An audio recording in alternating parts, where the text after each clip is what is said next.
چاہیے، یہ ساری چیزیں آنی چاہیے تھی، لیکن ہم نے نہیں۔ آج ہمارا بچہ شراب کے اڈے کو آباد کر رہا، آج ہمارا بیٹا جوئے کے اڈے کو آباد کر رہا، آج ہمارا بیٹا نشری بن رہا، آج جو ہمارا سماج گندا ہو رہا ہے۔ آج سے تقریباً 20 سے 25 سال پہلی زندگی میں جائیں کہ جو ہمارے سماج کے، جو ہمارے معاشرے کے بوڑھے ہوتے تھے، جتنے بھی بزرگار لوگ ہوتے تھے، عمر دراز لوگ ہوتے تھے، سماج میں کوئی غلطی کرتا تھا، سماج میں کوئی برے کاموں کو انجام دینے کی کوشش کرتا تھا تو تمام لوگ پنچایت کی شکل میں بیٹھتے تھے اور اس برے کاموں کا خاتمہ کرنے کی کوشش کرتے تھے۔ لیکن آج وہ دور نہیں ہے۔ آج یہ احساس ہمارا زمین مردہ ہو چکا کہ باپ کے سامنے بیٹا آج فضولیات کی باتیں کر رہا ہے، باپ کے سامنے بیٹا گندی باتیں کر رہا ہے، لیکن بات و توفیق نہیں کہ اپنے بیٹوں کو سمجھا سکے کہ اسلامی شریعت کیا ہے، قرآن کا قانون کیا ہے، آخرت کی زندگی کے لیے کیا چیز۔ آج اسی کا صلہ ہے کہ آج ہماری بیٹیاں غیر مسلموں کے ساتھ بھاگ رہی ہے، آج اسی کا صلہ ہے کہ آج ہماری بیٹیاں مرتد ہو رہی ہے، کافرہ ہو رہی ہے۔ اس لیے اس کا سارا قصوروار والدین ہے جنہوں نے اپنے بچوں کو اسکلوں میں تعلیم کو دلایا، اپنے بچوں کو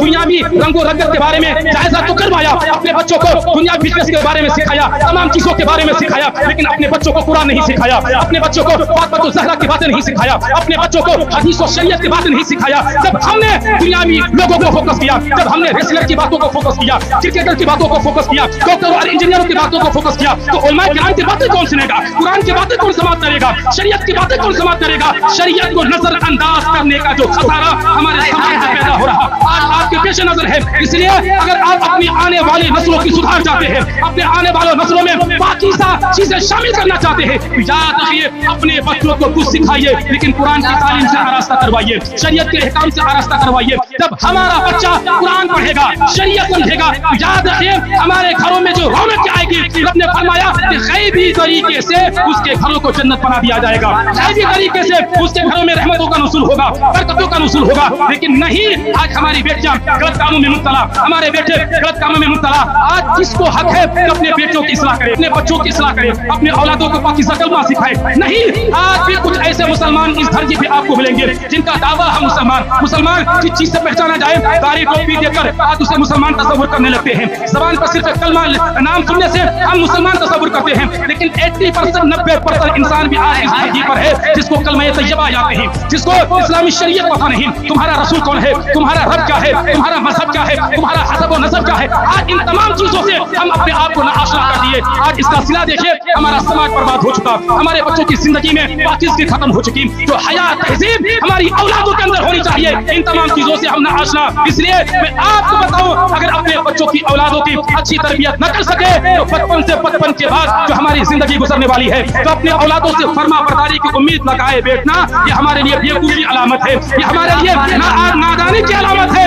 اس لیے پہلے اپنے پروردگار کا فرما بردار بن جائیے، تب آپ کی اولادیں آپ کے ساتھ وفا کرے گی، تب آپ کی اولادیں آپ کے ساتھ وفا کرے گی۔ آج دیکھیے مغربی کلچر، یورپ اور ایشیا کے تہذیب و تمدن کو اپنانے کا صلہ آج مسلمانوں کو کیا ملا؟ آج باپ کے سامنے کالجز میں، اسکول میں اور کوچنگ سینٹر میں ہماری بیٹیاں بے حیائی کی مثال بنتی ہوئی نظر آتی ہے۔ اس کے خلاف کوئی آواز اٹھانے والا ہے، بتانے والا ہے کہ کنیز فاطمہ کیسے بنتی ہے مسلمان کی بچیاں؟ وَقَرْنَ فِي بُيُوتِكُنَّ وَلَا تَبَرَّجْنَ تَبَرُّجَ الْجَاهِلِيَّةِ الْأُولَىٰ۔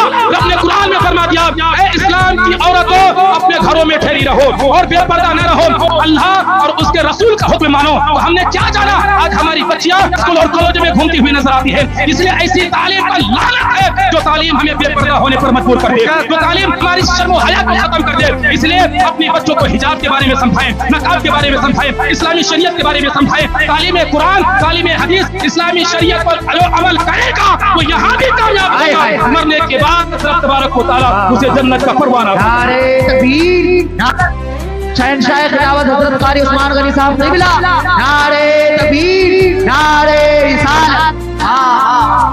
یاد رکھیے مسلمانوں، اللہ نے قرآن میں وَقَرْنَ فِي بُيُوتِكُنَّ وَلَا تَبَرَّجْنَ تَبَرُّجَ الْجَاهِلِيَّةِ الْأُولَىٰ وَأَقِمْنَ الصَّلَاةَ وَآتِينَ الزَّكَاةَ مبارکہ کو اپنی ذہن میں رکھیے، اور اسی آیت مبارکہ کو لے کر اپنی اولادوں کی اچھی تربیت، بہترین تربیت ہمیں کرنے کی ضرورت ہے، ورنہ ایک دن آئے گا کہ اپنی اولادوں سے ہم پانی طلب کریں گے، لیکن ہماری اولادیں پانی کے عوض ہمیں زہر پیش کرے گا، ہمیں نقصان دے گا۔